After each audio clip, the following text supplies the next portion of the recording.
एक हरा भरा बगीचा था जहाँ हर फूल मुस्कुराता था, हर पत्ता नाचता था।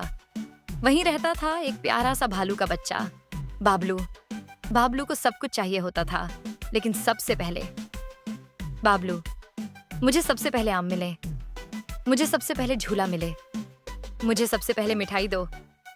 वो इतना जिद्दी था कि अगर कोई मना करता तो वो रो देता या गुस्से में आ जाता। एक दिन बाबलू ने एक रंगीन तितली देखी, छोटी सी, सुंदर सी, घूमती हुई उड़ रही थी। बाबलू ने सोचा, मुझे ये तितली चाहिए, अभी के अभी। वो तितली के पीछे भागा, मगर तितली कभी इधर उड़ती, कभी उधर। बाबलू गिरा, फिर भागा, फिर थका, मगर तितली कभी पकड़ में ना आई। थके हारे बाबलू ने रुक कर सोचा, ये तितली मुझे तभी मिलेगी जब मैं आराम से उसे समझूं, जोर जबरदस्ती से नहीं। वो पेड़ के नीचे बैठ गया, चुपचाप। तितली धीरे धीरे उसके पास आई और उसके हाथ पर बैठ गई।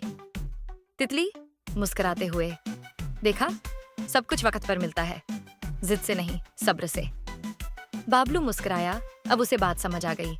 अगले दिन जब मिठाई बांटी जा रही थी, बाबलू चिल्लाया नहीं, सबसे पहले लेने की जिद भी नहीं की। वो पीछे खड़ा रहा और जब उसकी बारी आई, उसने खुशी से मिठाई ली। सबने तालियां बजाईं।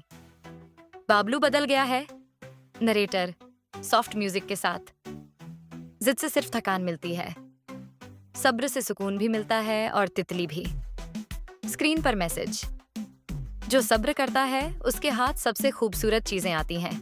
अस्सलामुअलैकुम। अगर आपको हमारी वीडियोस पसंद आएं तो हमारे चैनल द फैमिली वॉल्ट को सब्सक्राइब करें और नई वीडियोस की अपडेट्स के लिए बेल आइकन जरूर दबाएं।